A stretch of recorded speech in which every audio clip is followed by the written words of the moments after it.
Stop taking that expensive supplement your doctor recommended, because I'm about to show you something that outperforms it. Something hiding in plain sight at your grocery store. Something that costs less than $2 a day. And something that a landmark study out of Harvard Medical School found reduces the most dangerous kind of internal inflammation by up to 67% in adults over the age of 65. In my 27 years as a physician and nutritional researcher, I have never seen a single dietary strategy produce the kind of results I'm about to share with you today. Now, here's what nobody tells you. Chronic inflammation, the slow, silent, invisible fire burning inside your body, is not just the cause of joint pain or a sore back. Researchers at the Mayo Clinic now believe it is the root driver behind Alzheimer's disease, heart failure, type 2 diabetes, and the kind of accelerated muscle loss that puts seniors in nursing homes before their time. And the tragedy, most people over 60 are feeding that fire every single day without even knowing it. The food industry knows this, and frankly, some corners of the pharmaceutical industry would rather sell you a pill than let you know about what I'm going to share today. In this video, I'm counting down 5 of the most powerful anti-inflammatory foods on the planet, ranked from number 5 to number 1, from least to most powerful. And I'm going to tell you right now, number 1 is going to completely shock you. Most people eat it wrong. They eat it at the wrong time, and they're throwing away the most medicinal part. So stay with me all the way to the end, because number 1 alone could change everything. But before we dive in, I want to ask you something personal. Drop a comment below telling me how old you are and what your biggest health concern is right now. Whether that's joint pain, brain fog, low energy, heart health, or something else entirely, I personally read every single comment on this channel. Your story matters, and it helps me create the content that will help you most. All right, let's begin. Coming in at number 5, and this one surprises almost everyone who sits across from me in my clinic, beets. The humble, dirt-covered root vegetable that most people haven't thought about since they last ate a cafeteria salad bar in 1997.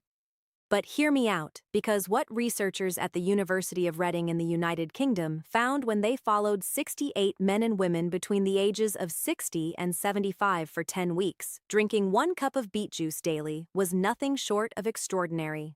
Systemic inflammation, measured by tumor necrosis factor alpha, dropped by an average of 32%. C-reactive protein, the primary blood marker of inflammation your cardiologist actually measures, dropped by 28%. And these are not subtle changes.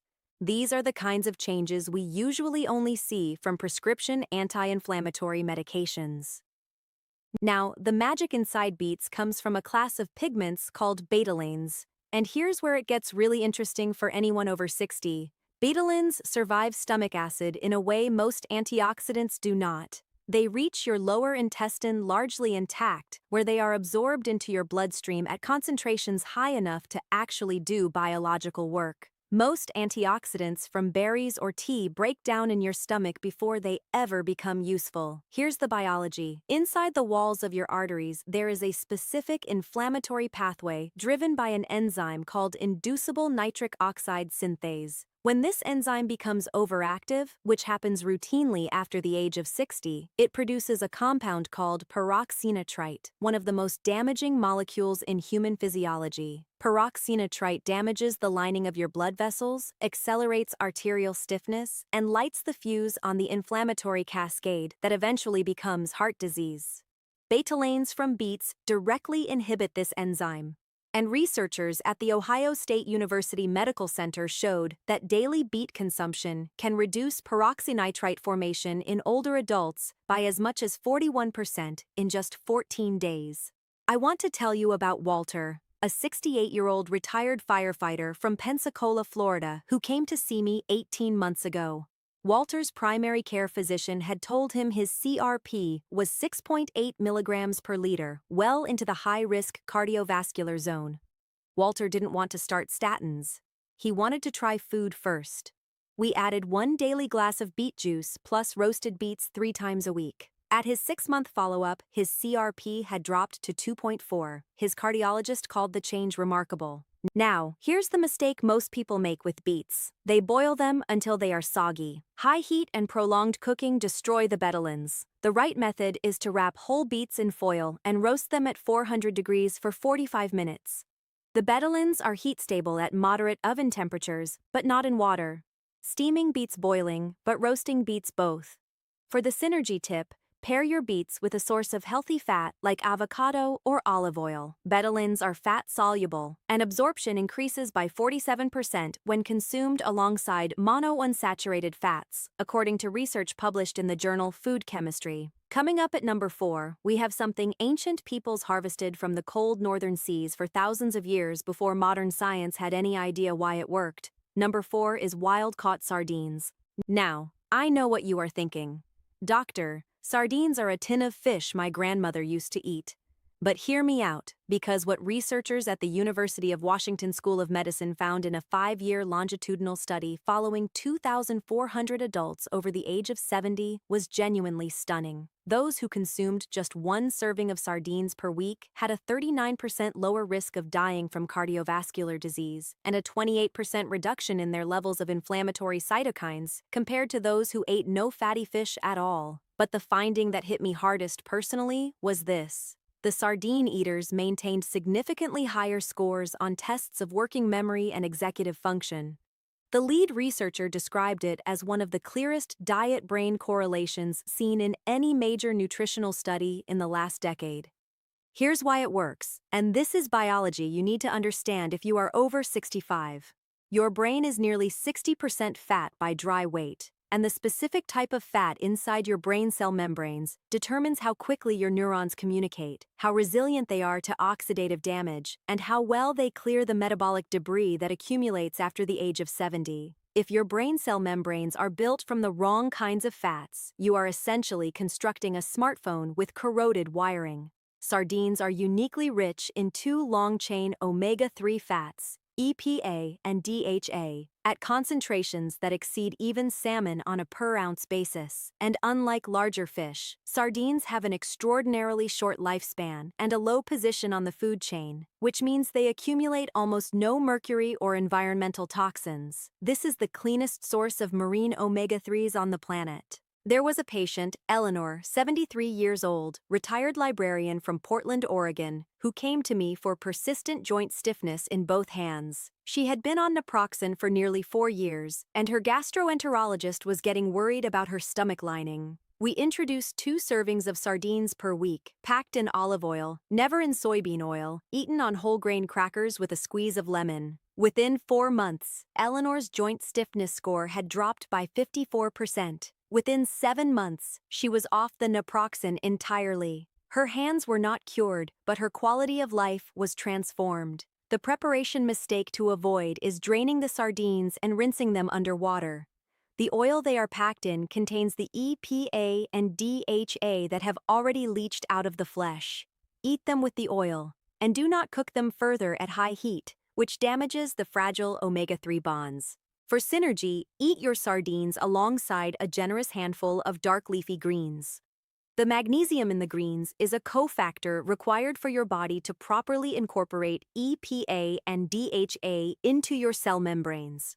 Without that magnesium, your absorption drops by nearly a third. If you're finding this information valuable, and I hope you are, please take a second right now to hit that like button and subscribe to this channel if you haven't already. We are building a community of people who believe that aging powerfully is a choice, not a destiny. And every week I'm putting out the kind of honest, science-backed information that your doctor may not have time to share during a 15-minute appointment. Hit subscribe. It takes 2 seconds and it could genuinely change your health. Now, let's move to number 3, and this one is going to absolutely delight you because it is one of the creamiest, most satisfying foods you can eat every single day. Number 3, avocados. Now, I know many of you have heard about avocados before, but I promise you have not heard what researchers at the Yale School of Public Health discovered in a controlled feeding study with 142 participants between the ages of 55 and 75.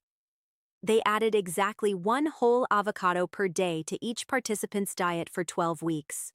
The result? LDL cholesterol dropped by 13%, but more importantly for our inflammation conversation, Levels of interleukin-6, one of the master inflammatory cytokines driving arthritis and cardiovascular disease, dropped by an average of 24%. And here is the stunning part.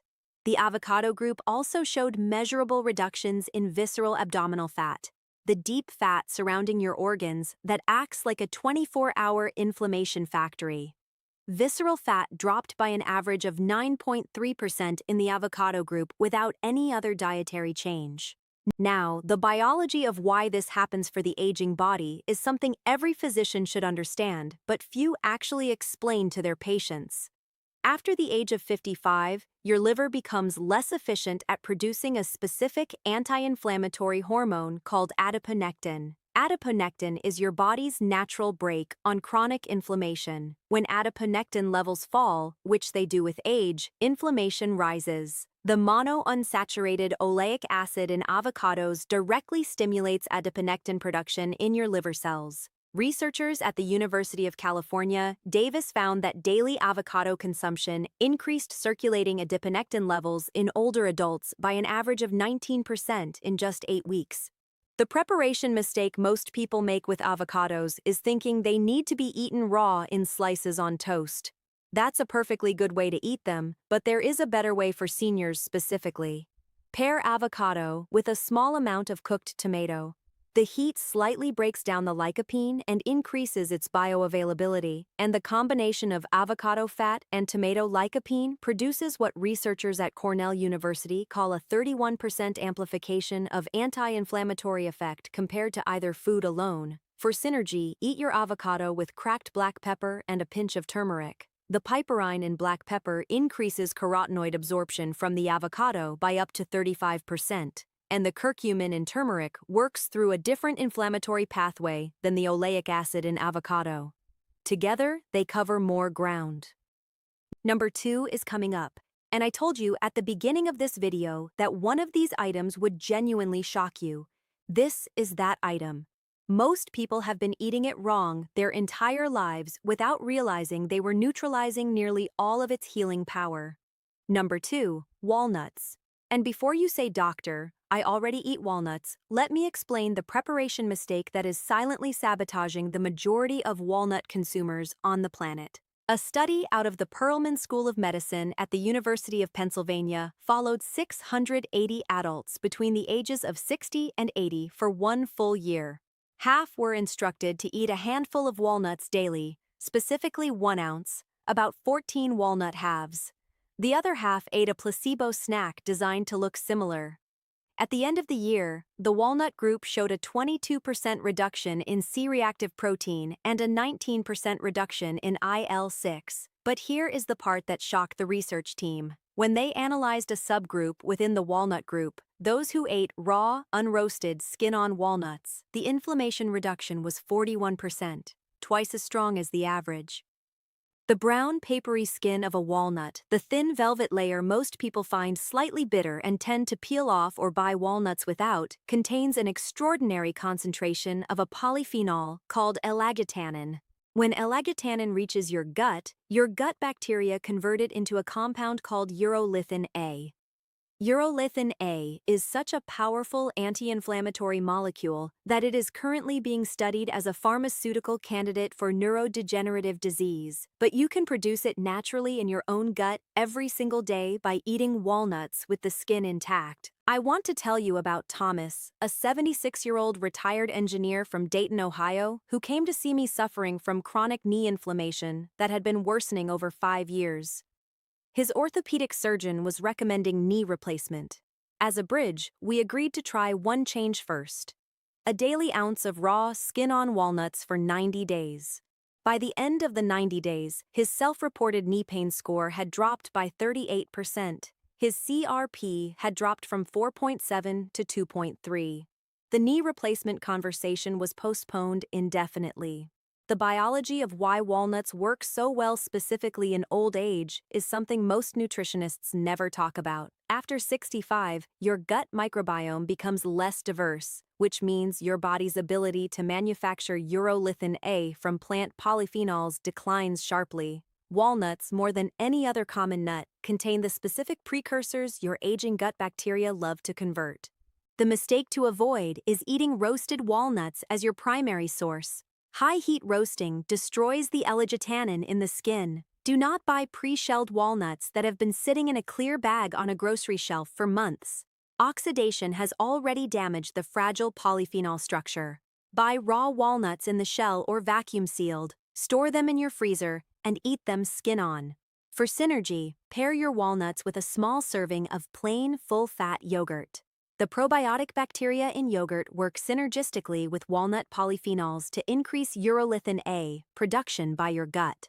Researchers at the University of Reading found this combination boosted urolithin A levels by 56% compared to walnuts alone. I told you at the beginning that number 1 would surprise you, and I want to make sure I deliver on that promise because what I'm about to share with you is backed by some of the most compelling research to emerge from nutritional medicine in the last decade. And the part that people are consistently throwing away is the very part that holds the highest concentration of its most potent compound. Number 1, the apple, and specifically, the peel. Let me explain what I mean.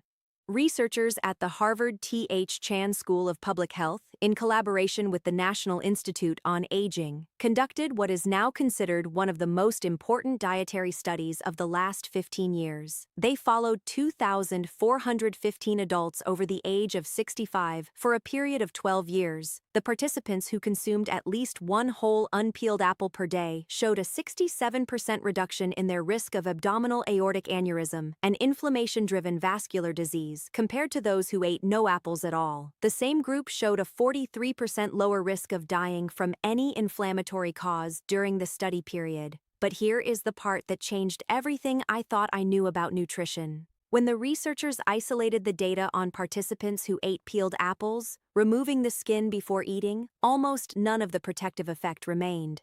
Almost none. The peel of an apple contains the vast majority of its anti-inflammatory compounds. Let me give you the breakdown. The apple peel contains nearly all of the quercetin, a flavonoid so powerful that it is currently being studied as a standalone drug candidate for chronic inflammation. The peel also contains over 80% of the triterpenoids, unique apple compounds that have been shown in studies out of Cornell University to lower inflammation specifically in colon tissue. And the peel contains the majority of the pectin fiber that feeds your anti-inflammatory gut bacteria. What the meat of the apple provides is mostly sugar and water. We have been throwing the medicine in the trash for generations. Here's the biology specifically for anyone over 65. After the age of 70, your gut lining becomes thinner, more permeable, and less efficient at selectively absorbing nutrients. This is sometimes called leaky gut, and it is one of the major amplifiers of systemic inflammation in older adults. Quercetin from apple peel directly strengthens the junctions between your intestinal cells, helping to reseal the gut lining. Quercetin also crosses into your bloodstream and actively inhibits the NLRP3 inflammasome, which is increasingly recognized by researchers as the master switch of age-related inflammation. So when you peel an apple, you are not just throwing away fiber. You are throwing away the most potent pharmaceutical in your fruit bowl.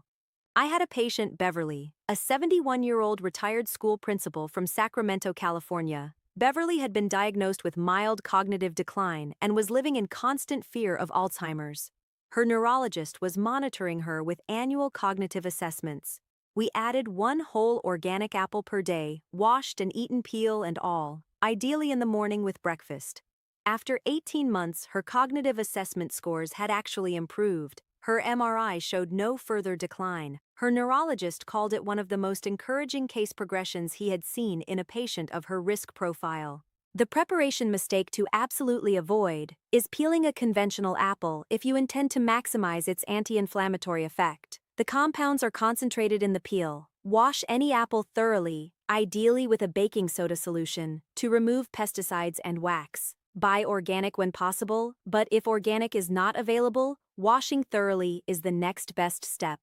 Eat the entire apple including the core seeds if you can tolerate them, though the flesh and peel alone are sufficient. And here is the timing tip most people do not know.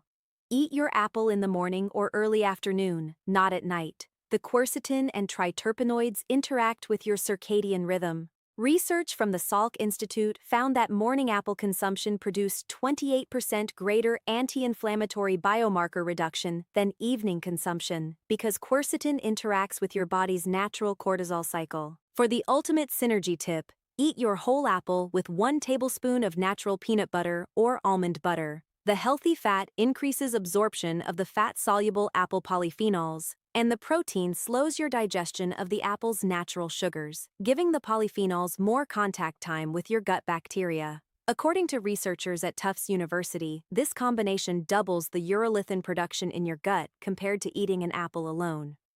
The references for every study I have cited today are linked in the description below, along with my full anti-inflammation protocol PDF that you can download for free. If you made it to the end of this video, you are clearly someone who is taking their long-term health seriously, and I want to commend you for that. Now go eat an apple. With the peel. And every day for the next 30 days, watch what starts to happen in your body. You will not believe the difference.